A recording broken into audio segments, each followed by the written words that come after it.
It's thought 55,000 people lost their lives as part of Britain's bomber command during the Second World War. Lincolnshire was home to thousands of personnel, even being dubbed Bomber County. And today, the first turf has been cut on the site of a planned memorial. Well, Ed Thomas is at Cannock Hill in Lincolnshire for us now. Ed. Yes, today Lincolnshire remembers, and in around 30 minutes' time, the final pair of flying Lancaster bombers will make their way, slowly but surely, over the tops of the trees in the distance here. We've got hundreds of people over there to welcome them, as the crews did more than 70 years ago. And earlier today, we were lucky enough to go and see the planes arrive and their crews at RAF Waddington. Through grey Lincolnshire skies appeared a rare and precious sight. The last pair of Lancasters left flying roared over RAF Waddington. This, the same journey thousands once made during World War II. Here, Britain's only airworthy bomber, joined by Vera, a Lancaster from the Royal Canadian Air Force, to recognise those who served with Bomber Command.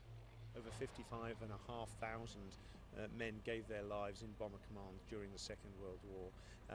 But also there were some incredible tales of bravery, and I think what we can use these aeroplanes for is not only just for commemoration, which of course we should do, but also for inspiration, the stories that come out of what they did and how they did it.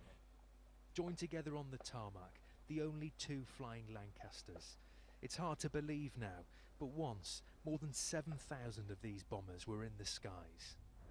In one sense, this is where the Lancaster belongs. Lincolnshire was nicknamed Bomber County because so many missions flew from here, and today is about remembering the bravery of the crews on board.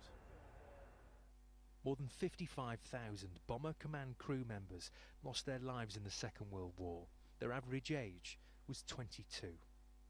One man who knows the story of that sacrifice all too well is 90-year-old John Whitehouse, a former RAF corporal who worked on the Lancasters. I worked on the flights for about a year, and it was exciting, but it was terrible when the crews just didn't come back. And quite often they might have been on their first operation and they just failed to return.